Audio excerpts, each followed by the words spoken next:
Hello, hello, hello, economics and personal finance friends. Today we're going to be talking about disciplinary thinking and the way that we think like economists. And the best way to do that is to really think about how economic thinking shapes what we do every day. So when we think like an economist, we do three main things.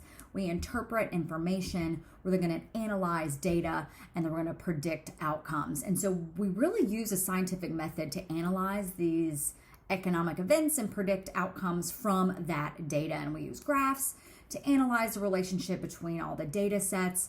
And we use tons of economic models to understand how the world works. And so economics, like I always say, is everywhere. And so what a great way to really bring this into the forefront with our students is through food. So I want to share this wonderful new update from Chick-fil-A that is bringing in its first ever plant-forward entree. It's going to be the Chick-fil-A cauliflower sandwich. So let's have this great conversation with students, this or that. Would they prefer a Chick-fil-A or a cauliflower sandwich, and why? And so Chick-fil-A is exploring basically every corner, they said, quote, of their plant-based space in search of the perfect centerpiece for their plant-forward entree. So this is really fascinating. What I would like to have with my students is a conversation about how this relates to economics in our everyday life and those decisions that drive our choices, whether it be incentives, price, whatever it is. So when Chick-fil-A is announcing that they're going to be testing this, they are going to be focused on 3 locations. And I think it's going to be starting actually in 2023. And they're going to be doing this in Denver, Colorado, Charleston, South Carolina, and North Carolina, Greensboro Triad, everywhere. And I really do think about how this can tie into several standards. And most importantly, I think MI3, we're talking about the role of business and market structures, and we could talk about, fast food restaurants and how that fits into that landscape. But think about with Chick-fil-A, the connections we could talk about with vocabulary, our concepts, and data analysis.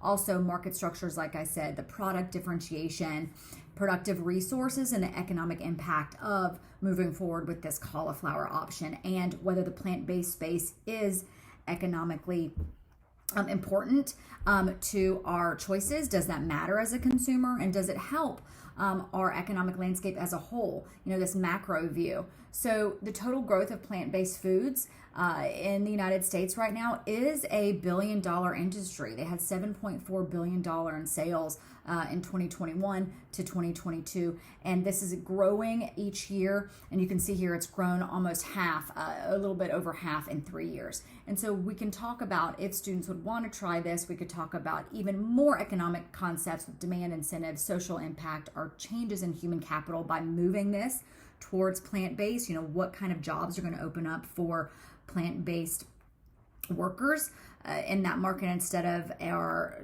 different types of natural resources that are used for a chicken sandwich, and also just the personal choices that come from making this choice. An activity that I would love to do with some of these economic terms, thinking like an economist using all of our economic language, is called the relevance race. And so what you're going to do is you're going to put a whole bunch of vocabulary terms on note cards, one on each card. So I would have capital here and then consumer, but I would have a whole bunch of cards underneath that. So basically a deck or a stack of these cards. And I'm going to make 2 decks, one for each line. So I'm going to put students in a line on the left and then students behind the consumer line on the right. And they're going to be running parallel to each other. I'm going to shuffle the decks and then place the decks in the front of the line. So these arrows represents the student lines. And here's another image, and I'll kind of dive into that in a second. But you're going to have the first student in each line right here where it says start, okay?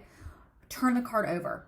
And if the term on the card is relevant and they can explain the relevance to whatever you are discussing, economic concept, domain, standard, anything like that, and they can explain the relevance to the topic, they can get help from the line if you want them to. But if they get that correctly, then yay, they get to then go into the back of the line. That next person is up next, and then they will do the same thing. And so this is a race. And the first student will then move back and continue this throughout. And the game is over, and the line wins when the last student there makes it to the top with the correct answer. This is a fun way to get the class up and moving, and a great way to review economic concepts in the moment. So try that one. So another interesting way to bring in food and our economic way of thinking is the ice cream conspiracy. So again, when in doubt, always turn into the news, current events. We can always have those relate to economic concepts and economic way of thinking.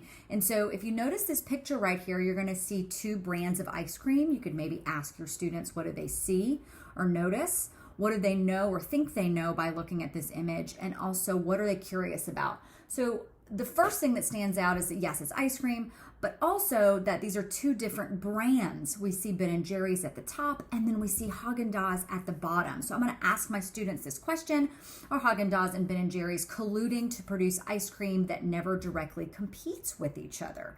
So I didn't make this question up. This was in the news. And I'm going to have this story here linked for you right here. There's also a wonderful podcast that goes with this. It's a little long. It's about 20 minutes. But I do think this is an interesting topic. So basically, the gist of this is that they all have their own flavors. You know, Haagen-Dazs has that vanilla, chocolate, pistachio, and then Ben & Jerry has this specialization of fun flavors like Cherry Garcia, Chunky Monkey. But the two brands really rarely cross into each other's turf. And this brings a wonderful question of why.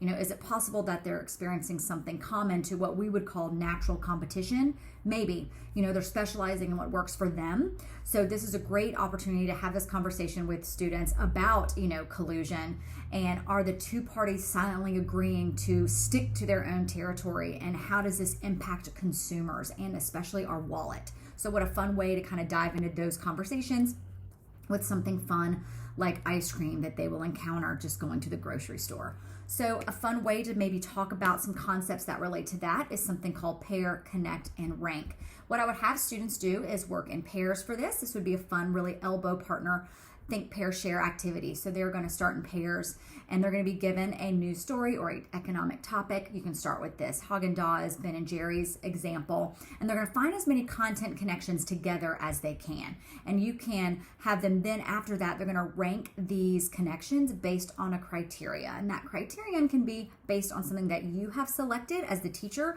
or if the students want to go ahead and put those into categories on their own. That's a great way to elevate thinking as well. This is higher order thinking, no doubt.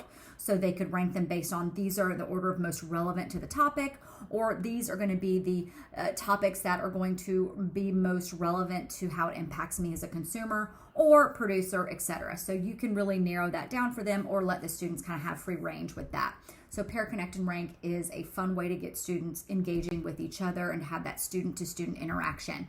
Here's some wonderful topics that students may come up with, everything from specialization to economic efficiency to advantages and disadvantages of product differentiation. So super fun ways to get students talking and engaging with the economics that is all around us. So one last thing I want to share is, again, if you're going to have all these words, you might as well do other things with them, right? So this isn't anything new, this hexagon way of thinking, but the hexagon creator, I found a really easy one online, and I've linked it here for you. You just basically put the terms in, and they go from 10 to 2. And so you can do this as many times as you want, and it will correlate into basically a document that you can print and then cut out. And they're pretty big on a sheet of paper, so really easy for students to manipulate at their desks. But guess what? I've made one for you for all of the fundamentals of economic decision making, all the topics there. You just print and cut, and you could get that in our community page. So give this a try, share, discuss, and learn with one another. There's so many ways to get involved with us. You can go to our Georgia DOE community page. I've got it linked here, and you can find us under the High School U.S. History, Government, Econ, and U.S. Intelligence tab. You can go to our Facebook group, or Georgia Economics Teachers. We've had a lot of interaction there lately with teachers across the state asking questions, and I love when I see other teachers helping their colleagues out. I think that's wonderful, and that's what we want. Don't forget, we have tons of information on our georgiastandards.org econ page. We've got all the videos, our new teacher's notes that align with the new standards, so go check that out. And if you have any questions directly for me, please feel free to give me an email at socialstudiesedmatters@gmail.com. Thanks for learning with us, and I'll see you in the next video. Have a great one.